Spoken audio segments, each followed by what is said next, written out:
Okay, so this is lunchtime on the second day of the march from Stone 2 to Stone 3, and we're 18 days into the expedition.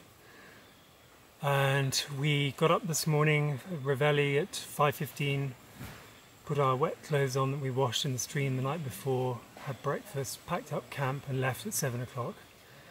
And we walked for an hour, stopped for 10 minutes, walk for an hour, stop for 10 minutes, walk for an hour, stop for 10 minutes, etc. And it's exhausting. So we're walking along a ridge of mountains going up and down and up and down.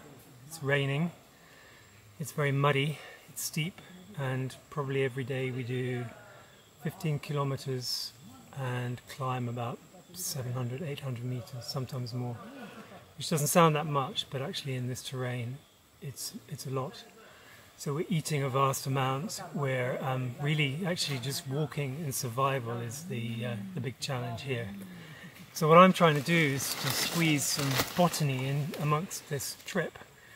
And as we go along, I make observations on the vegetation, and I put them into my smartphone on a GPS program, so I can record the changes in the vegetation. And then I collect plants when I can, and really that's just a case of grabbing a plant when I see something that's fertile with flowers or fruits, putting it in a bag, and I end up with something like this by lunchtime. Probably about 8 or 10 different plants in here. It's not perfect botany, but each one I've recorded the position, the GPS position of where it came from. And now I'm going to press them in a field press here. So really all I'm doing now is putting them into newspaper so they don't get any more bashed up. These are some I preserved last night in alcohol, and so they don't get any more broken during the rest of the day's march. And I'm literally just going to take the specimens, put them in between a sheet of newspaper, and deal with them later.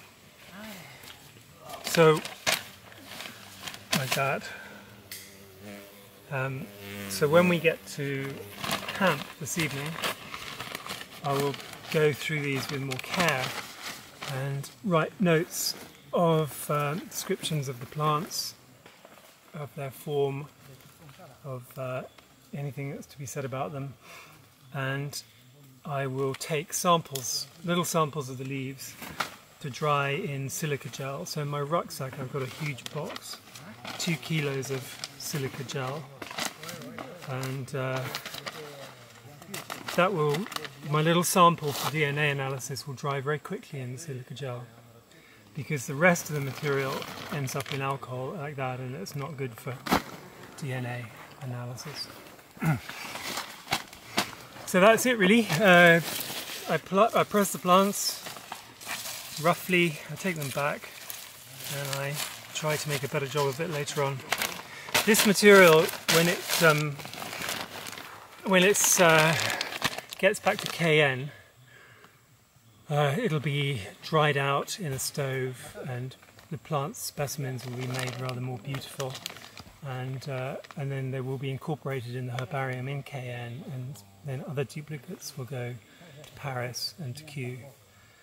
And unlike everybody else whose bag gets lighter and lighter every day as we eat the food, mine doesn't really seem to, because I eat the food as much as I can, and I keep accumulating more plants.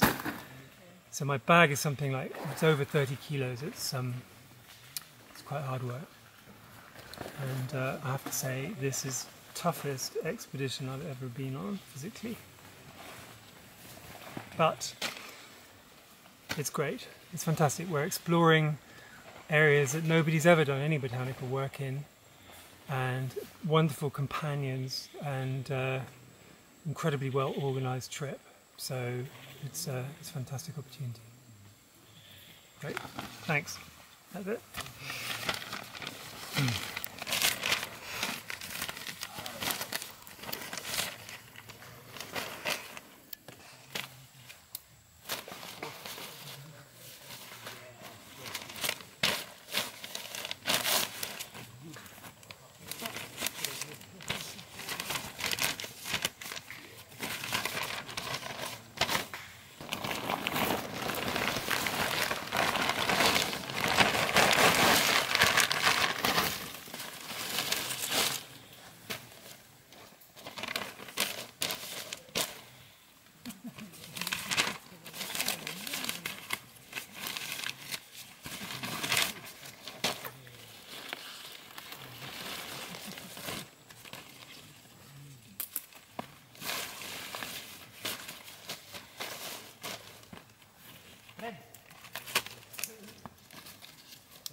I'm working against the clock here because in a few minutes the adjutant will say 5 minutes, and then 3 minutes later 2 minutes, and then shortly after that sac à dos, and then we will have to put our rucksacks on and we leave, and there is no room for slacking or you're left behind. So everything is a rush.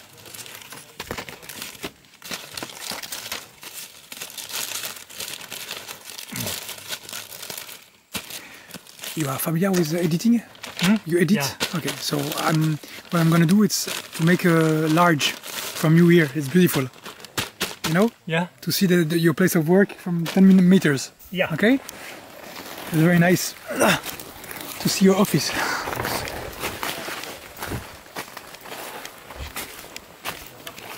Ouais, Boris? J'arrive.